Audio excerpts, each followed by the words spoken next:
Hi everyone, welcome to the Secrets to Seed Beading episode 5. There are 10 episodes in this wonderful series and I hope you watch them all because every episode builds on what happened before. And by the end of this series, we hope you're a master seed beater. And you will be if you practice all the techniques. So last episode, episode 4, we made this loomed seed bead bracelet. Fun, huh? And the edge has a nice little picot edge that we all learned how to do together. This episode, we're going to build a little bit on this. And we're going to make an even count peyote bracelet. Sounds technical, it's not. Peyote is super easy. It's basically add a bead, skip a bead, add a bead, skip a bead, add a bead, skip a bead. No big deal. You will learn it because it's so easy, really. And we're going to add a picot edge to the edge of this one too, but we're going to make it just a little bit more elaborate.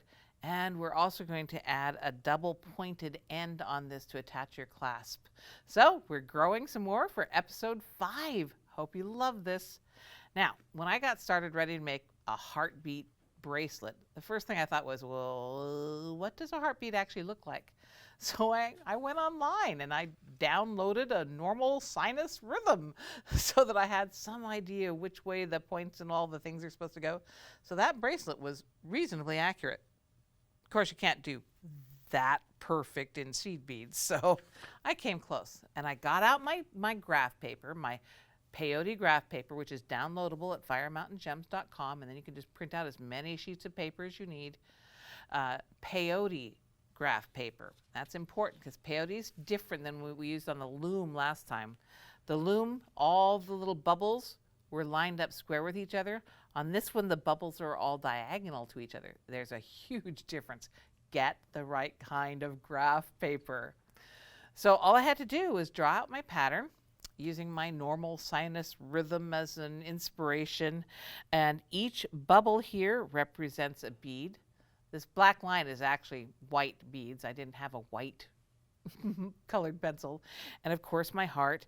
Now the actual bracelet is much smaller. So you have to take that into account. And this paper is not even really long enough to pattern the whole thing. So be aware of that because it's just this section of pattern of this heartbeat is just repeated over and over and over. So on this one, this particular pattern, I'm going to start in the middle. I'm going to start right here where these marks are. I'm going to start in the middle and work this way. And the reason I did that is because that way I can judge how long to make it for the person I want to make it for. Oh, fits me perfectly. Imagine that. So I put the heart in the middle and then I work outward to get the right length. Peyote pattern can be really tough for people to follow, and the reason it's confusing, and I'll show you here. I have show and tell. I have visual aids. The reason it's hard to follow is the way that the bubbles are placed. They're diagonal to each other. So this right here, these little blue dots, blue-green dots, that represents one row, and that's only 8 beads. This whole bracelet is 16 beads wide. That's one row. This zigzaggy line, that is 2 rows. So you kind of have to think one row at a time. Now that I've said that, I'll confuse you some more because we're going to start with 2 rows. The first step in actually stitching peyote pattern is usually 2 rows. And these are the 2 rows I'm going to do. Notice that I've put my pattern inside of a sheet protector, and I can mark off the spots as I go along to say, I have done this row, I've done that bead, I'm good. And I've already marked off the first 2 rows. And another thing I want to show you, the hardest part with any seed bead project is not only following the pattern, but also getting it started. So many people just get lost on the starting that they give up and they never try again. So let's get started. First, I'm going to start with a stop bead. Does that make sense? I'm going to start with a stop bead. This is just a big old bead that was just hanging around on my bench. And since we're all beaders, right, we've got these beads laying around. I've threaded my needle through it. And I'm going to go through that same bead again, just to make sort of a knot to hold that bead. Now that bead is what's called a stop bead. That's the one that prevents all your beads from sliding off the end when we're done or whenever we feel like we're just going to take that stop bead off. It has nothing to do with your pattern. So And another option, instead of a stop bead, if you don't want to use a stop bead, is to use a bead stopper, which is one of these little springy things that just grips your thread where you want, but you may not have one of those handy. I bet you've got some stop beads handy around at your beading desk. Okay, so let's get a little closer so we can start working on the actual seed beading of this bracelet. Okay, so here's our stop bead. Here's our pattern. And the first row, I'm starting here where that little arrow is, ha ha ha, is going to be 1, 2, 3, 4, 5 black beads. So I'm going to take my needle and I'm going to pick up 5 black beads.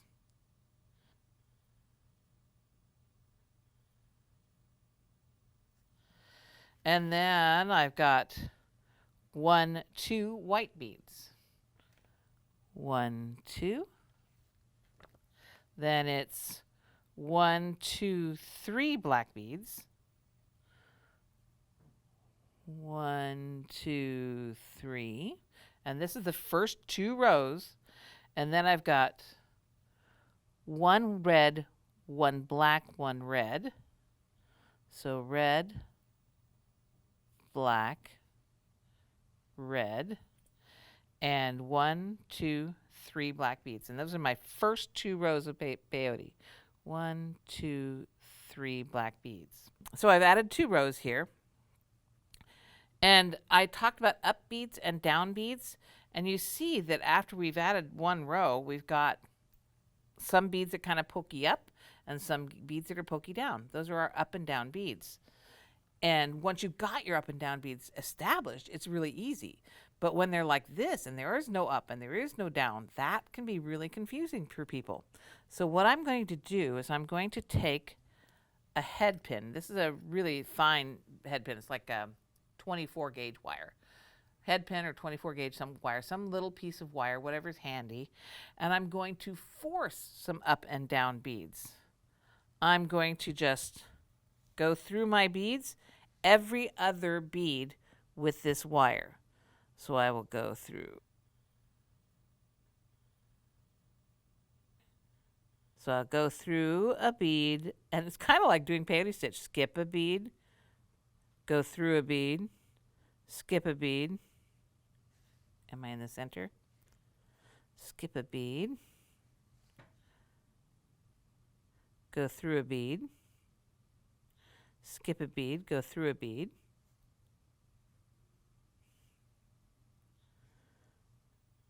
Skip a bead, go through a bead, skip 1, go through 1, skip 1, go through 1. These are all going down onto my wire. Skip 1 and go through 1. So here we are with our 24 gauge wire strung through our first 2 rows of peyote. And that has forced up and down beads. This is a down and an up and a down and an up. We're going to put another bead on top of every one of those down beads.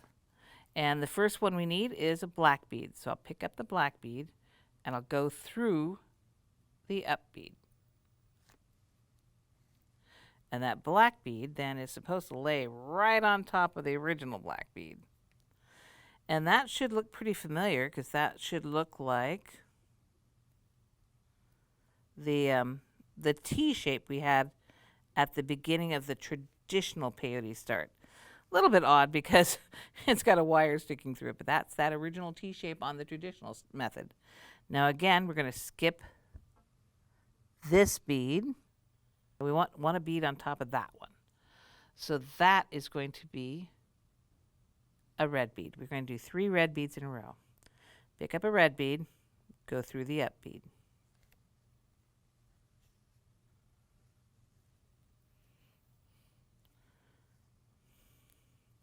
Pick up a red bead, go through the up bead. That one that's trying to turn around to the bottom. That's the up bead.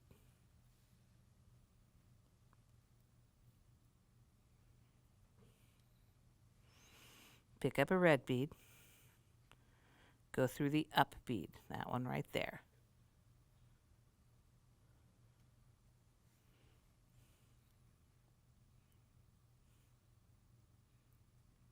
And that's the 3 red beads we've added.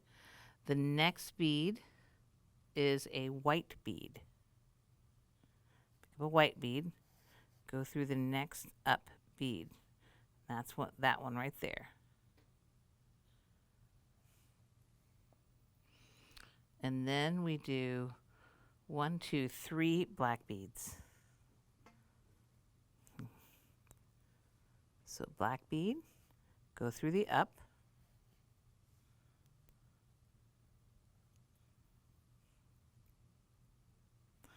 black bead, go through the up,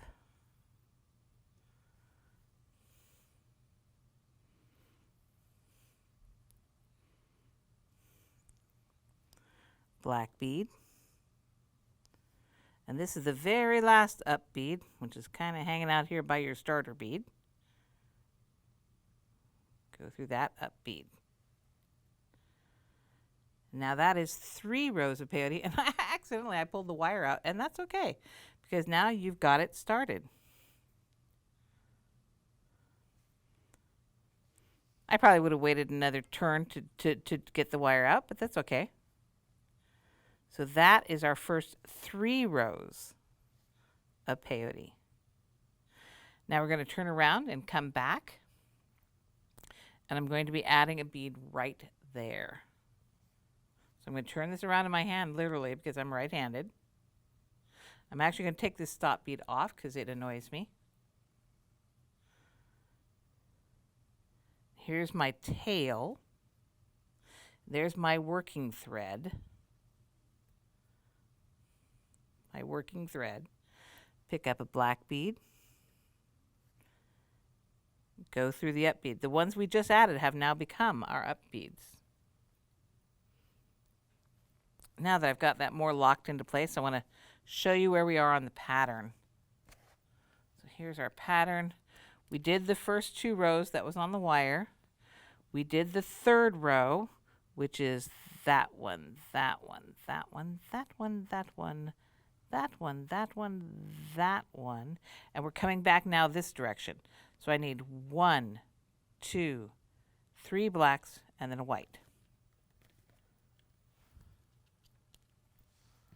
So I've added 1 black, 2 blacks, go through the up bead. So my peyote is not difficult. Remember to go through the up bead, skip 1, go through the next bead, you know. It is time consuming. It becomes something that should really be treasured by the receiver. So we got 3 blacks and then a white, I said.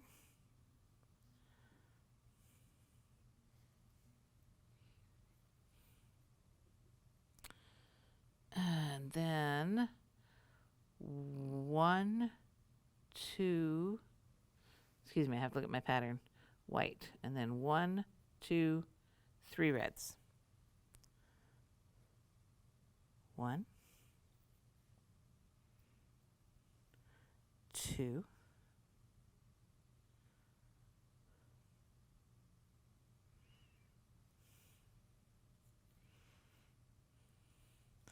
3 reds.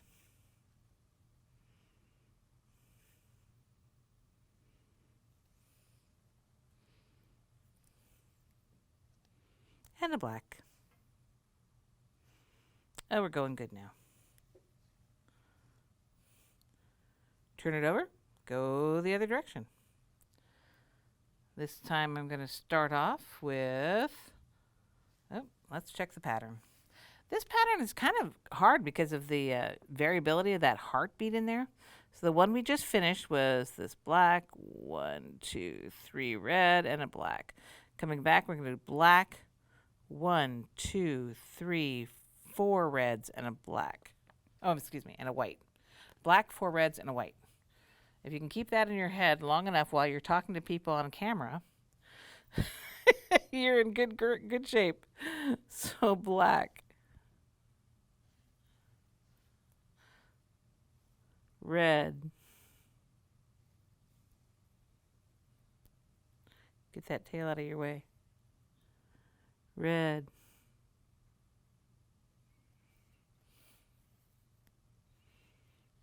out of my way. Red.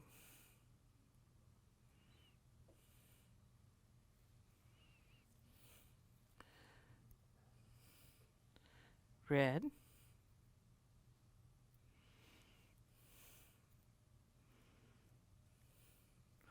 White.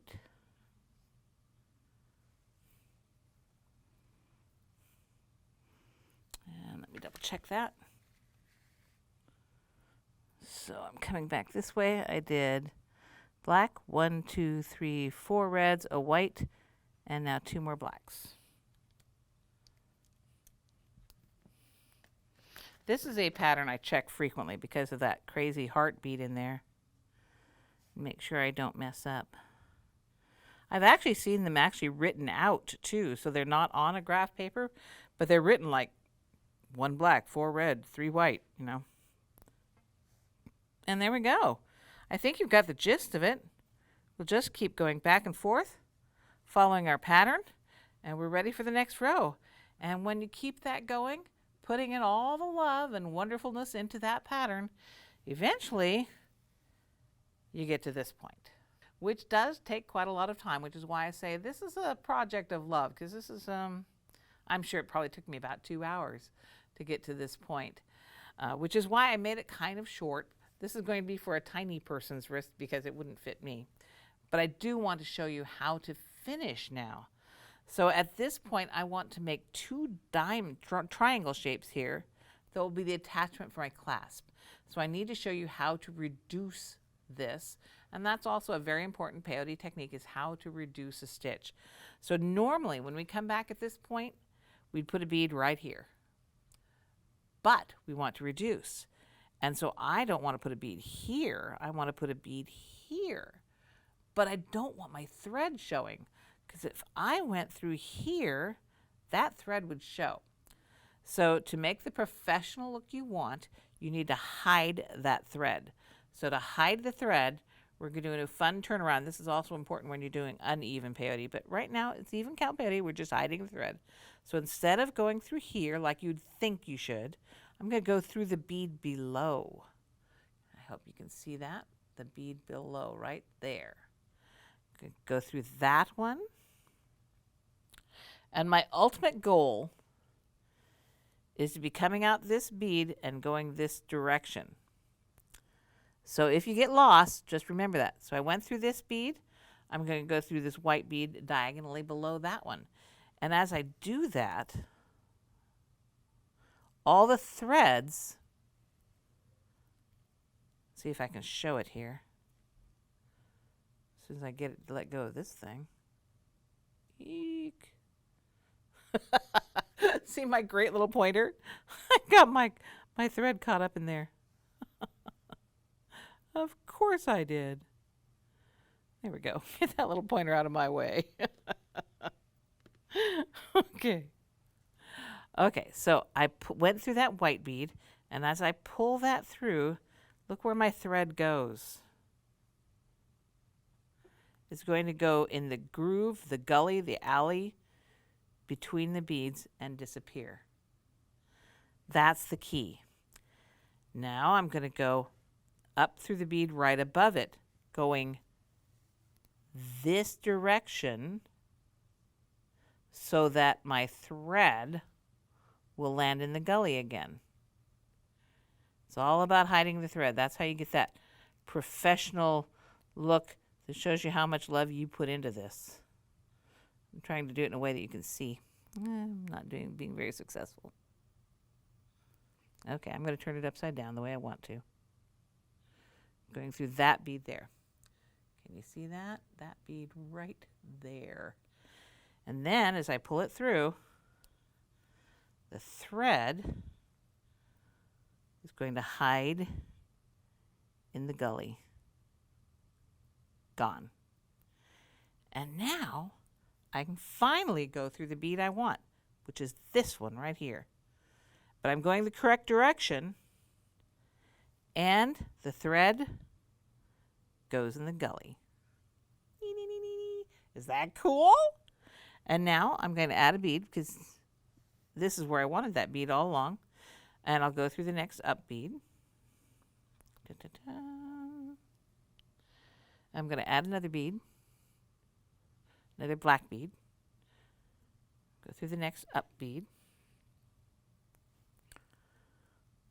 And I've got this on the pattern too. Let's see, where do I want my next bead? Yes, I want one more black bead.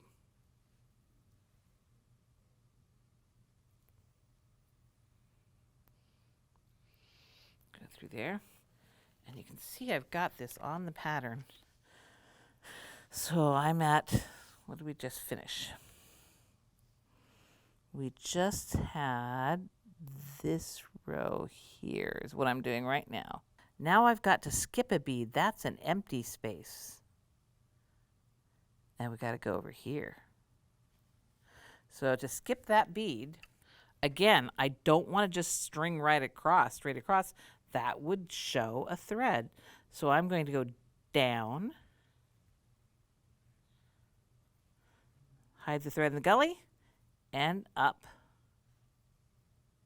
Just like going around the little valley instead of across it. There we go. And now I can add my beads. Let's see. That one's, they're all black.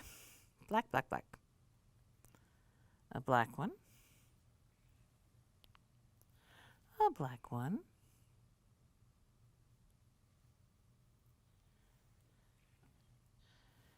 And one more black one. Now we've got an interesting turnaround again. Because the next bead we want to place is here. I'm going to turn that over. And whatever path it takes to get you to come out through this bead without showing any thread, I go down one bead, down and diagonal one bead,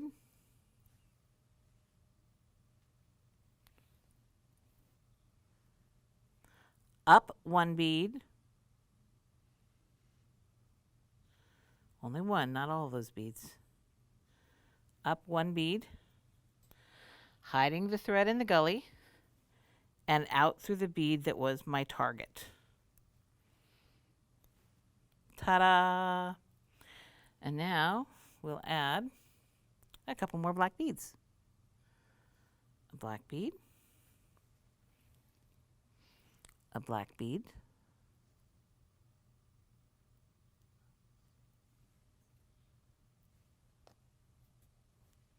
excuse me,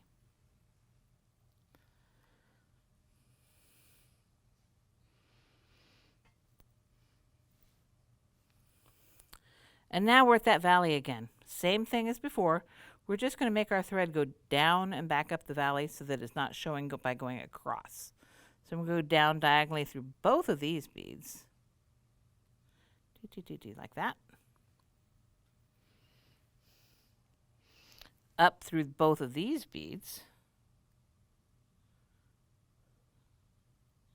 Like that. And we can add 2 black beads. 1, 2.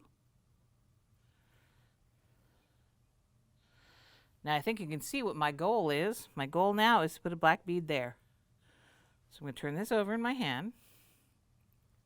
Again, I want to be coming out this bead and going in this direction, but I don't want a thread to show. So I'm not going all the way to the outside edge, but I am going straight down through the bead right below the one I just came out of. Down. Then I'm going to go diagonally below that bead.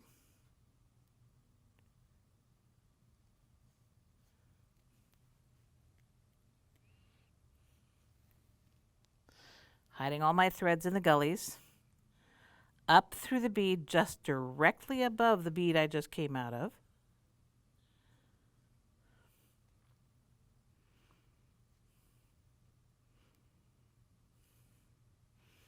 Hopefully you can see that. There goes my thread down into the gully. Eek, gone. And through the bead that was my target bead. Ta-da! And add another black bead.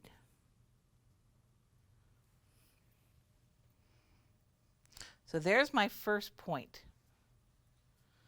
That's where we're going to be attaching the clasp. So I'm going to go ahead and attach the clasp to this point right now. This is the cool clasp I chose. This is a fold over magnetic clasp. I love these because it folds over like that to release the other end. And there's magnets inside of here that make it stay folded over. So it's a very secure clasp. Like it a lot.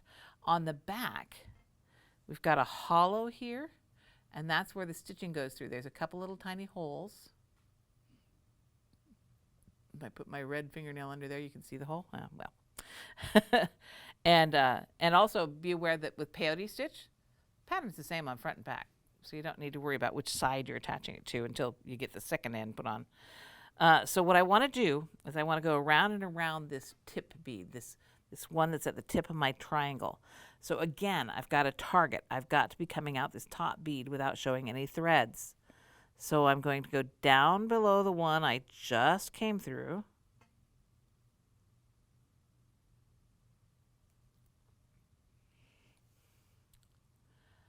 I'm going to go, and it doesn't matter what pattern you go, what path you choose to follow. My path works, but your path will probably work too. I'm going to go up diagonal to the one I just went through. Let me turn this around so I have a good angle at it. Up diagonal through the one.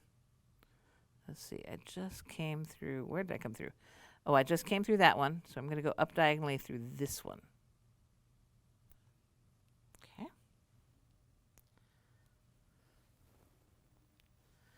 And here is my target bead, right there, that one on the tip. And as I pull that through, my thread hides in the gully. Okay, so now I want to attach this clasp. And what I'm going to do is I'm going to go through one of the holes on the end. Can you see the holes? There they are. Go through one of the holes on the end. I'm going to put a black bead on there too. And this black bead's going to sit inside of this little groove, and that'll hold everything really secure. So I'm going to go through a black bead and then back through this hole.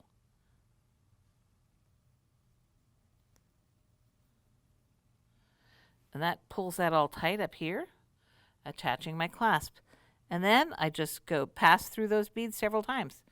I'm going to go through that tip bead. I'm going to go through the hole.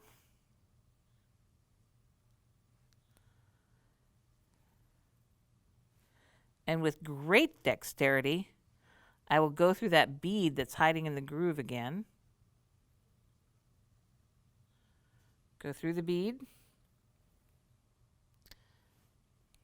keeping everything tight, down through the hole.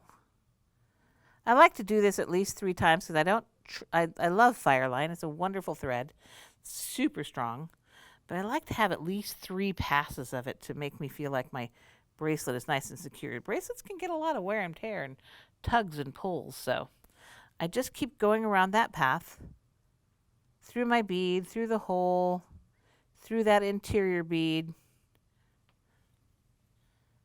the interior bead,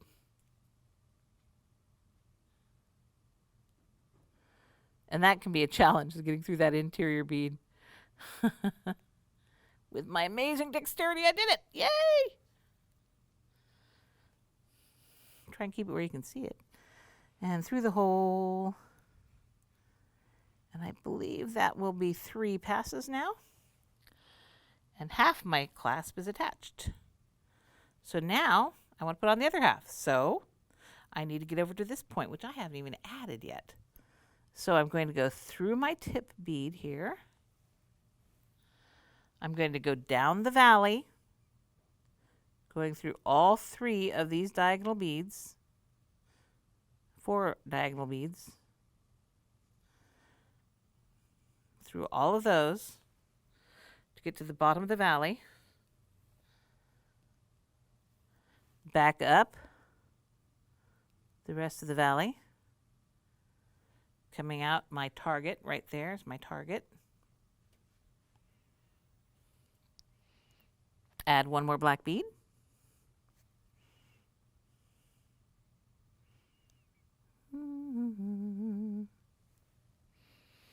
Ta-da. Oh, I didn't add the bead. You like that? See, that's when the thread shows, when you forget to put the bead on. Back that up a little bit. Yes, add the bead. There we go.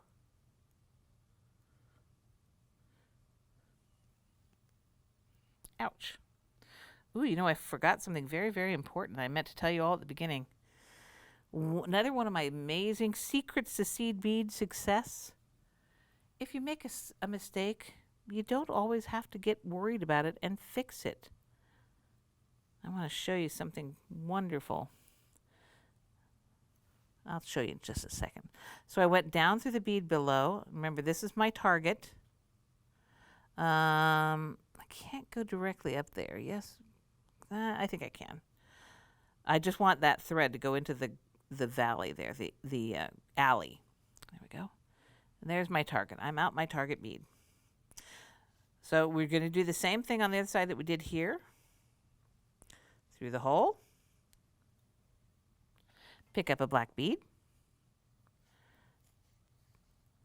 Back through the hole. Back through your black bead. And this one doesn't fit perfectly, I have to admit. The spacing between the two holes is not perfect, but, you know, well, like I said, sometimes imperfections actually add to the beauty of the piece. That's your home here. Ouch. Just stabbed myself with a needle. Got to do that once in a while, too. Go through the bead. Don't forget that part, because nothing's going to lock in if you don't also go through that bead. Back through the hole.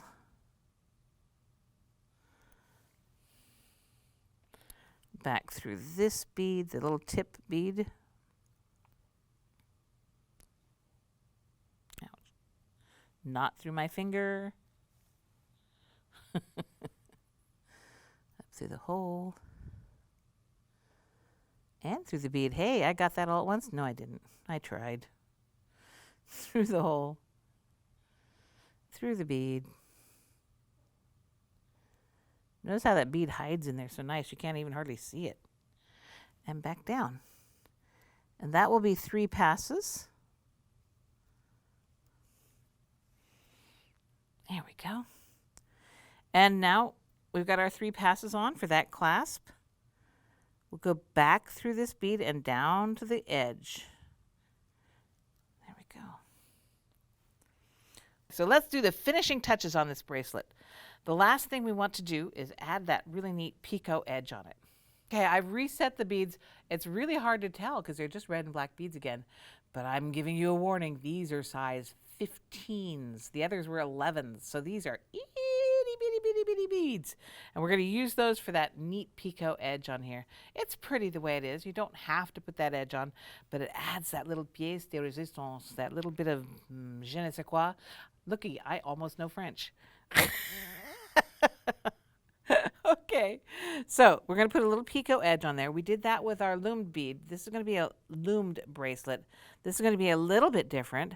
I'm going to pick up 2 of these little tiny size 15 black beads that are full of static electricity and don't want to be picked up. 1 red one. And now what I'm going to do with those 3 beads is I'm going to pull it through. And I'm going to skip the red bead and go through that middle black bead. Pull that through. Add 1 more black bead. And go through the next hole on my bracelet. So I came out here. I'm going in there. Make sure I'm centered. There we go. In there and back through here. And I'm going to pull all this tight. Now this is very, very similar to the fringe we did earlier. We've done a couple of fringes earlier. It's just like a little tiny short fringe.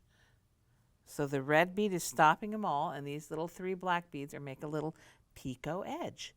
Then we just go up through the next bead.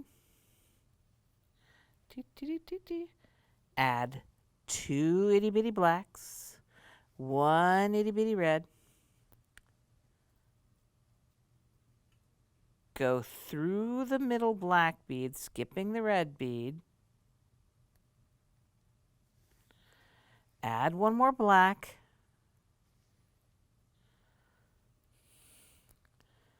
And go down through the next hole.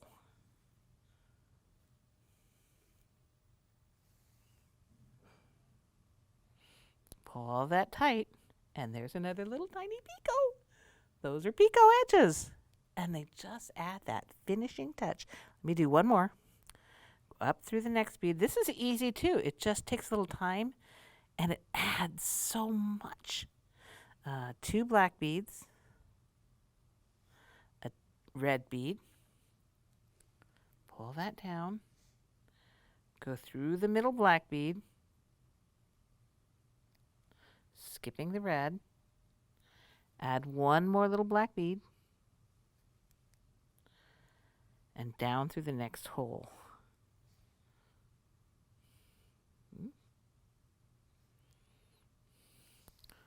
Ta-da!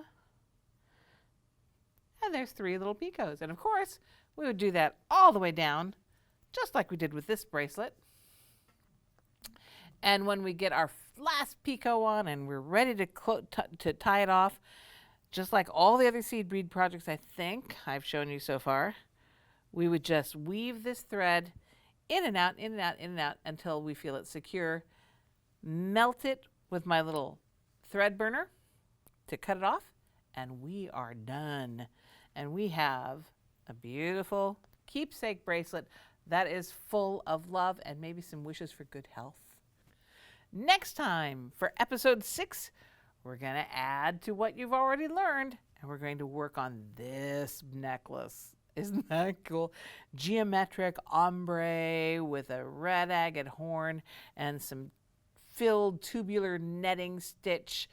And this is odd count peyote. So that's what you get to look forward to next in episode 6 of our 10 episode series, Secrets to Seed Beading. I'm your hostess, Rose, and I hope you'll join me for all 10 of them. You can also find all this information at firemountaingems.com. And happy beading!